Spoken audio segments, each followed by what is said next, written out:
오늘 말씀의 제목은 고난 중에서 승리입니다.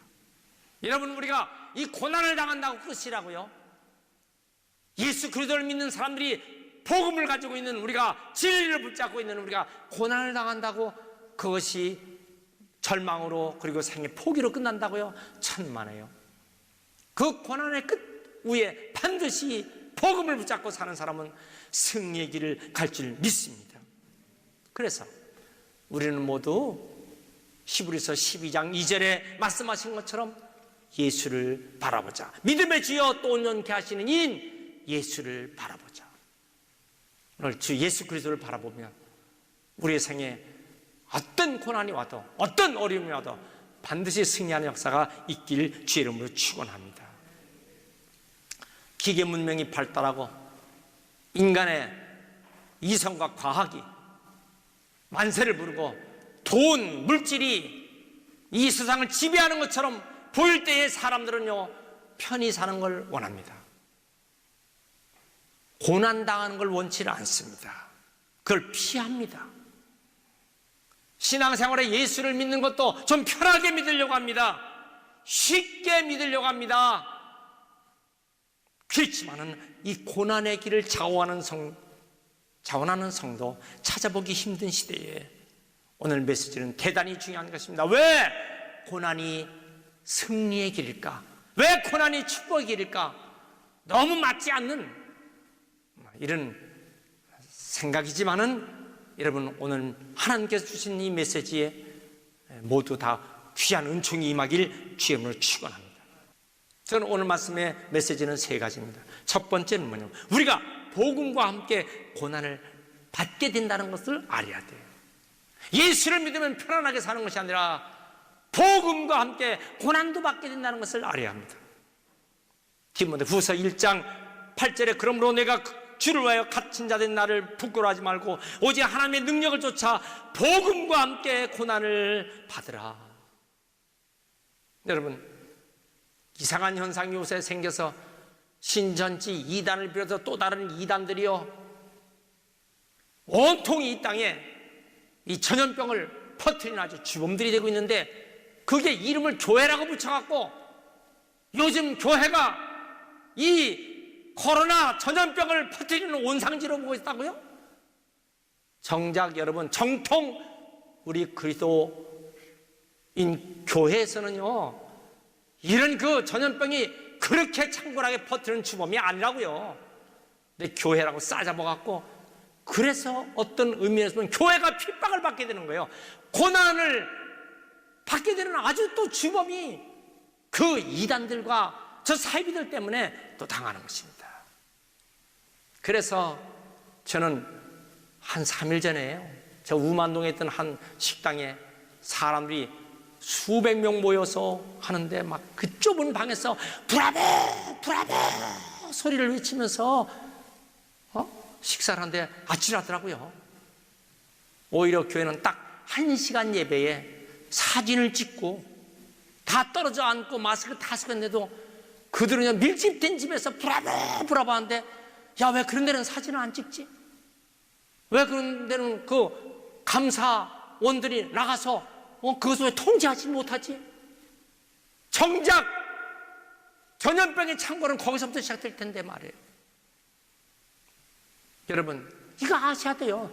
복음에 대한 고난을 이렇게 우리가 당하고 있다는 사실을 알아야 됩니다. 사도 바울은 사도행전 20장 24절에 나의 달려갈 길과 주 예수께 받은 사명 곧 하나님의 은혜의 복음을 증거하는 일을 마치려 하면 나의 생명을 조금도 귀한 것으로 여기지 아니하더라고 고백했어요. 복음 때문에 나는 고난을 당하는 것, 난 그거 피하지 않겠다 그런 것이에요. 디모데후서 1장 8절에도 디모데에게 오직 하나님의 능력을 쫓아 복음과 함께 고난을 받으라. 여러분, 이것은 모든 성도들이 다 함께 복음과 함께 고난에 동참할 각오를 해야 된다는 것입니다. 이와 같은 각오가 없이는 오늘같이 혼탁한 세상에서 결코 승리할 수가 없다. 자, 그래서 오늘 교회는 다니지만은 이런 각오가 없기 때문에, 고난에 동참하고자 하는 각오가 사라져버렸기 때문에 오늘 오늘 그리스도인이 승리를 누리지 못하고 있는 것이다, 그 말입니다. 우리는 초대교회 성도들의 모습을, 예루살렘 교회의 그런 모습들을 우리는 배워야 합니다. 수고의 고난도 받습니다. 여러분, 인생길에 수고하지 않고 승리하는 사람 봤어요? 세상의 일일도요, 수고가 필요합니다. 사업을 해도 수고가 필요합니다. 근데 복음을 위해서도 수고하면 당연한 일이죠. 그런데 복음을 위해서 정말 수고합니까? 바울은 디모데에게 말합니다. 복음에 수고한 자라고 칭찬했어요. 빌립보서 2장 22절에 디모데 연단을 너희가 안 하니 자식이 아비에게 함같이 나와 함께 복음을 위하여 수고하였느니라. 복음을 위하여 수고한 사람, 내 인생 마감하는 그날 주님께서 복음을 해서 수고하고 고난받는 날 칭찬해 주시는 주님의 그 음성과 주님의 품 안을 우리는 기억해야 됩니다. 여러분, 복음을 해서 수고하는 것 결코 그게 낭비가 아니에요. 마리아의 옥합을 깨는 게 그게 낭비가 아니라고요. 구레네 시몬이 예수님의 십자가를 대신 지고 했던 그것이 결코 낭비가 아니라고, 바보가 아니라고요. 여러분, 복음과 함께 고난을 받을 수도 있다는 걸 알고 기꺼이 주님을 위해서 고난받는 것도 우리가 짊어질 수 있는 믿음 되시길 축원합니다. 두 번째는 예수의 군사로 고난을 받는다. 오늘 본문에 2절 3절 보면 내가 그리스도의 예수의 좋은 군사로 나와 함께 고난을 받을지니 군사로 다니는 자는 자기 생활에 얽매인 자가 하나도 없나니 이런 군사로 모집된 자를 기쁘게 하려 함이니라. 여러분, 군인들은요 고난을 받아야 되는 것이에요. 바울 사도는 에바브로디도나 아기뽀에게 그리스도를 위한 군사라고 이렇게 표현했어요. 좋은 군사로 부르심을 받은 존재. 군사는 필연적으로 훈련을 받아야 돼요. 그리고 규율을 지켜야 됩니다. 군인이 규율을 지키지 않고 군인이 훈련받지 않으면 그 군인의 사명이 되겠어요? 군대에 이런 훈련에 고난이 따르지만은 이러한 고난을 잘 이겨내는 것이 멋있는 군사지요. 마찬가지예요. 우리는 그리스도의 군사입니다. 예수 그리스도의 군사입니다. 그러므로 나와 함께 고난을 받을지니 이렇게 디모데후서 2장 3절에 말씀했어요. 우리를 군사로 모집한 예수님을 기쁘게 해드릴 수 있는 성도가 다 되어야 할 줄 믿습니다. 그리고 군인은요 승리해야죠. 전쟁이 지면 안 되는 거예요. 우리가 지금 전쟁판에 있다고요. 영적인 전쟁판에 있어요. 여기서 우리가 지면 안 되는 것입니다. 승리해서 고난을 감수해야 돼요. 전쟁 승리를 해서 고된 훈련과 규율이 있습니다. 그 규율이 뭐예요? 이게 하나님 말씀이거든. 이게 하나님 말씀대로 사는 거예요. 이 하나님 말씀의 규율이고 이 규율을 지키기 위해서 훈련받는 것입니다. 지금 우리는 고난 중에 있어요. 그때 우리의 규율은 하나님 말씀입니다. 여러분, 나중에 우리는 우리에게 돌아올 승리의 멸관을 바라보면서 힘과 용기를 갖고 사시길 축원합니다. 로마서 8장 18절에 생각한데 현재의 고난은 장차 우리에게 나타날 영광과 좋기 비교할 수 없도다. 여러분이 담대한 믿음으로 사시길 주의 이름으로 축원합니다. 인도의 성자인 선다싱이라고 하는 성자는 25살 때 히말라야 산을 넘어서 그리고 저 오지의 시장에 가서 전도들을 하는데 그때에 정치하는 사람들이 이곳에는 예수의 복음을 전할 수 없단 말이야. 잡아갖고 고문을 하고 감옥에다 집어넣었어요. 그러나 감옥에서도 찬송하고 설교를 합니다. 온 감옥에 있는 죄수들이 다 듣게 됩니다. 말을 듣지 않으니까 밖에 끄집어내서 태양빛이 장난하는 그 햇빛 밑에 판자떼기에 손과 발을 다 묶어놔 버렸어요. 그런데 그곳에서 있을 때 승려들이 말입니다, 더 고통을 주기 위해서 거머리를 갖다가 거기다가 부어버렸어요. 이 거머리들이 피를 빼먹느라고 선다싱의 몸에 달려붙어갖고 빼고 있습니다. 장자는 햇빛 앞에 얼마나 고통스럽겠어요. 지나가던 사람이 막 비난하고 저주하고 예수 믿는 복음 그게 뭐 대단한 거라고 쓰레기 땅에다 결국 집어던져 버리고 말았습니다. 근데 쓰레기 땅에 집어던진 썬다싱은요, 저 지하 교회 교인들이 하나둘 몰래 와서 밤에 썬다싱을 빼서 그 지하 교회 있는 곳에 데리고 왔어요. 그곳에서 마지막까지 복음을 전파했습니다. 위대한 썬다싱. 여러분, 우리가 복음으로 해서는요, 예수의 군사로서의 삶을 살아야 할 줄 믿습니다. 세 번째는 뭐냐? 고난에는, 그리스도 복음을 위한 고난에는 반드시 유익이 있다는 것을 알아야 돼요. 호세아 5장 15절에 그리고 6장 1절까지 내가 내 것으로 돌아가서 저희가 그 죄를 뉘우치고 내 얼굴을 구하기까지 기다리라. 저희가 고난을 받을 때 나를 간절히 구하라. 오라, 우리가 여호와께로 돌아가자. 여호와께서 우리를 찢으셨으나 도로 낫게 하실 것이요, 우리를 찢으셨으나 싸매어 주실 것이요. 찢으셨으나 주님이 낫게 하시고, 그리고 치셨으나 때로는 채찍으로 치시고 징계로 치셨으나 그러나 싸매 주실 것이다. 여러분, 지금 믿는 사람이나 안 믿는 사람이나 다 세상 사람들이요, 다 고난 도가니에 삽니다. 세상의 돈이 최고가 아니다. 세상의 인간의 지식이 최고가 아니다. 그 두 손 번쩍 들게 한 거야. 그렇게 엄청난 대국의 나라, 그 사람도 말로는 어쩌고 저쩌고 하지만요, 전전긍긍합니다. 인간이 가지고 있는 힘이 얼마나 무력한가를 보여주시는 것이죠. 치셨으나, 여러분, 복음 안에 사는 그리스도인들은요, 반드시 하나님이 싸매주시고 치료해 줄 줄 나는 믿습니다. 그래서 중요한 것이 뭐예요? 하나님을 찾아야 됩니다. 인간이 편안하면 하나님을 멀리하기 쉽습니다. 기독교의 역사를 보면 핍박과 박해 속에서 오히려 신앙은 부흥하고 성장했던 것을 볼 수 있어요. 이스라엘 백성들이 고난 중에 하나님께 간절히 부르짖습니다. 애굽에서도 그랬고 바벨론에서도 그랬어요. 페르시아에서도 그랬어요. 그때 하나님은 저들을 다 이끌어서 피할 길을 다 내주셨습니다. 호세아 5장 15절 내가 죄를 뉘우치고 저희가 고난을 받을 때 나를 간절히 구하여 이르기를. 여러분, 고난당할 때 간절히 구하는 사람, 하나님께서 그 기도를 하나님 들으시고 놀라운 은총을 주실 줄 믿습니다. 지금 이 시대는 사람들이요, 어떤 힘도, 인간이 가지고 있는 힘도 안 돼. 인간의 이론도 안 돼. 인간의 철학도 안 돼요. 인간의 이성 가지고 안 돼. 인간의 학문 가지고 안 돼요. 정치력을 가지고도 안 돼. 이제 가만히 보면요, 정치력을 이용해서 복음을 핍박하려고 하는 아주 절호의 수단을 가지고 통제를 하죠.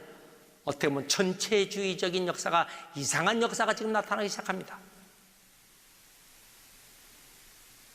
여러분, 오늘 하나님을 멀리했던 사람들이 이제 하나님을 찾으라는 신호인데, 하나님을 찾으라고 하는 신호인데, 그것을 얼마나 사람들이 눈이 열려서 귀가 열려서 알아듣게 될까.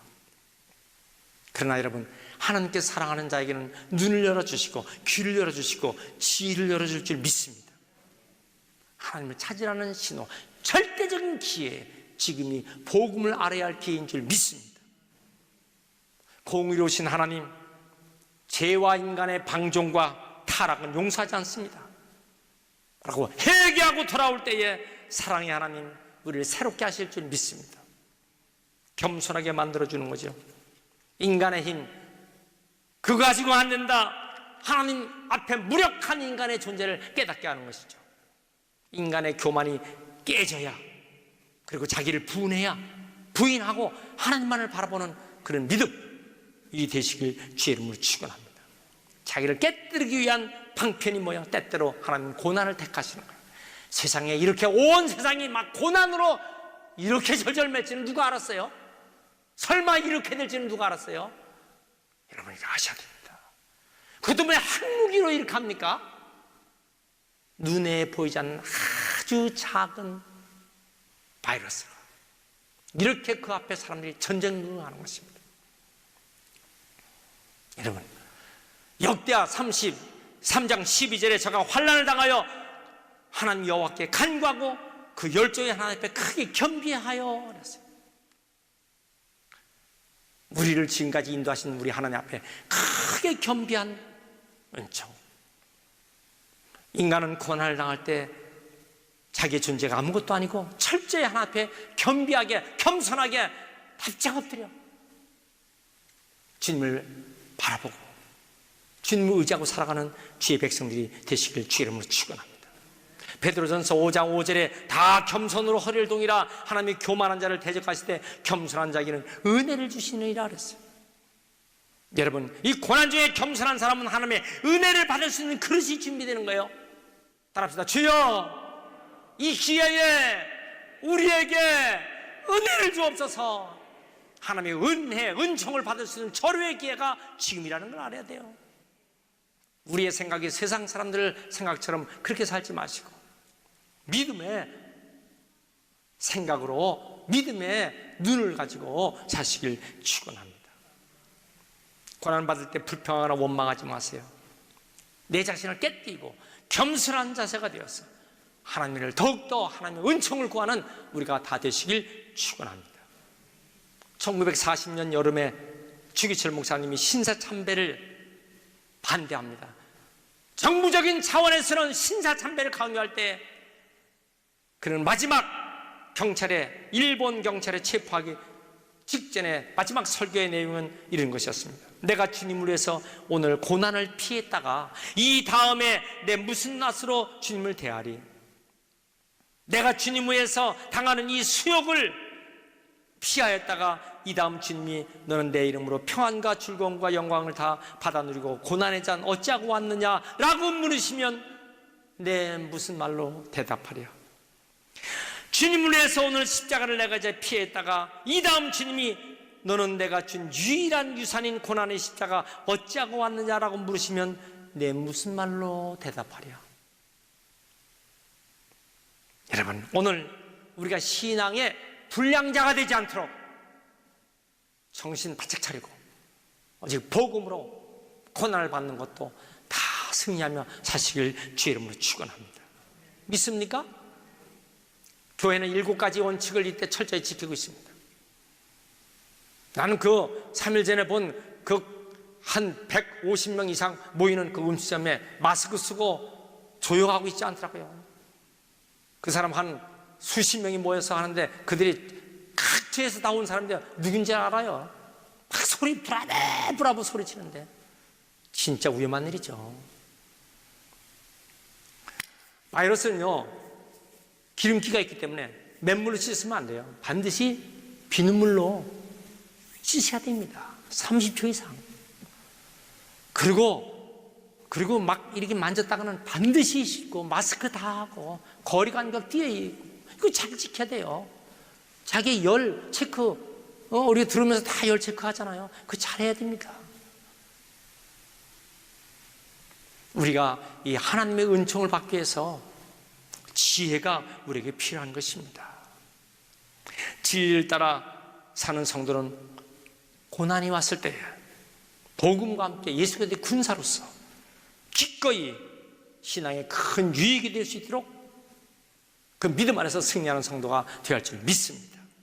디모데 후서 2장 3절에 네가 그리스도의 좋은 군사로 나와 함께 고난을 받을지니 나와 함께 고난을 받을지니 히브리서 12장 1절에 허다한 증인들이 있으니 무거운 것과 얽매기 쉬운 죄를 벗어버리고 인내로서 우리 앞에 당한 경주를 경주하며 믿음의 주여 또 온전히 가시는 예수를 바라보자. 예수는 결국 십자가 우편 지시고 하나님 우편에 앉아 계셔서 우리의 주, 왕 중의 왕, 우리의 메시아가 되시고 지금도 우리를 인도하신 주님을 바라보면서 이 고난 중에도 낙심하거나 절망하지 말고 다 승리자가 되시길 주의 이름으로 축원합니다. 요즘 온라인으로 예배를 우리 계속 드리고 있었어요. 몇 주분 동안 온라인으로, 그게 온라인으로 예배를 드리니까 그 습관화가 된 분도 있습니다. 근데 그 영상으로 핸드폰이나 혹은 TV나 인터넷으로 예배를 드리죠. 그럼 설교가 끝나면요 딱 꺼버리죠. 30분 동안에서 딱 꺼버립니다. 그러나 예배는 본래 5가지 기능이 있어야 예배가 되죠. 뭐예요? 기도가 있어야 돼요. 찬양이 있어야 돼요. 하나님 말씀이 있어야 된다고요. 성경 말씀에 대한 설교가 있어야 된다고요. 그리고 뭐요? 헌금이 있어야 되는 것이에요. 이것이 온전한 예배거든요. 이 하나님께 온전한 예배를 드려야 되는데 30분 영상 핸드폰 봤다고 딱 닫으면 예배 드렸다. 그게 될까요? 안 되는 것이에요. 어떤 의미로 보면요, 지금 이와 같은 코로나 전염병 사태로 인해서 우리의 믿음을 지금 주님은 시험하고 계시는 거예요. 이 마지막 때 주님이 시험할 때요, 곡식이냐 가라지냐, 곡식 신앙이냐 가라지 신앙이냐, 네가 알곡이냐 쭉쟁이냐, 내가 기뻐하는 양이냐 아니면 내가 염소냐. 교회 안 나오고 예배 안 드리니까 요즘 참 좋다 편하다, 여러분 그렇게 생각할 때가 아닙니다. 지금 아주 중요한 시기예요. 주님이 우리를 지금 시험하고 계시는 시간입니다. 우리는 오직 우리의 신앙이 살아 움직이는 신앙이 되어야 할 줄 믿습니다. 교회도 영적으로 긴장하며 예수의 귀한 군사로서 살아 움직이는 교회가 되시길 주의 이름으로 축원합니다. 더 겸손히 하나님만을 바라보고 하나님만을 의지하고 이제 세상 의지하지 말고 오직 주님만 바라보는 믿음 되시길 주의 이름으로 축원합니다. 그래야 더 멀리 더 아름답게 더 귀하게 주님 앞에 쓰임받는 역사가 있길 축원합니다. 어떻게 하면 이 종이 한 장도 더 멀리 예쁘게 날 수 있을까? 여러분, 저는 꼭 종이에 이면지를 이렇게 씁니다. 이걸 제가 한번 날려보겠어요. 얼만큼 가는가? 예쁜 종이잖아요. 안 날아가요. 자, 그럼 어떻게 합니까? 구겼어요. 구겨갖고 날려버려요. 이건 구겨진 종이면 멀리 가더라고요. 그런데요, 생각해 봤어요. 구겨진 종이는 종이지만요, 구겨진 종이가 질서 있게 구겨지는 거예요. 질서 있게 구겨져 갖고 날려봤어요. 여러분, 그냥 맹종이가 가는 게 아니라고요. 이게 맹종이를 날려서 가는 게 아니라고요. 질서 있게 어디까지 갈까요? 우리가 이 하나님의 말씀 붙잡고 때로 우리 환경이 구겨질 때가 있어요. 건강도 구겨지고 환경도 막 구겨져. 그러나 진리의 복음 안에 질서 있게 구겨진 것은요, 멋진 하나님의 영광을 나타낼 줄 믿습니다. 오늘 우리가 연약한 종이와 같이 연약한 우리들이에요. 그냥 부서지기 쉬운 우리들입니다. 그렇지만은 하나님 말씀으로 잘 구겨지면요, 질서 있게 구겨진 우리는요 반드시 승리의 승이 될 줄 믿습니다. 예레미야 29장 11절에 여호와의 말씀이니라. 너희를 향한 나의 생각을 내가 아나니 평안이요 재앙이 아니니라. 뭐예요? 너희에게 미래와 희망을 주는 것이니라 그랬어요. 여러분, 십자가의 은총과 십자가의 사랑이 오늘 우리에게 놀라운 은혜로 채워지는 또 한 주간 되시길 축원합니다. 이번 주 금요일 밤 우리는 기도합니다. 피치 못할 사정이 있으신 분들은 여러분 온라인으로도 드려야 됩니다. 깨어서 있는 아름다운 신앙들 되시길 주의 이름으로 축원합니다.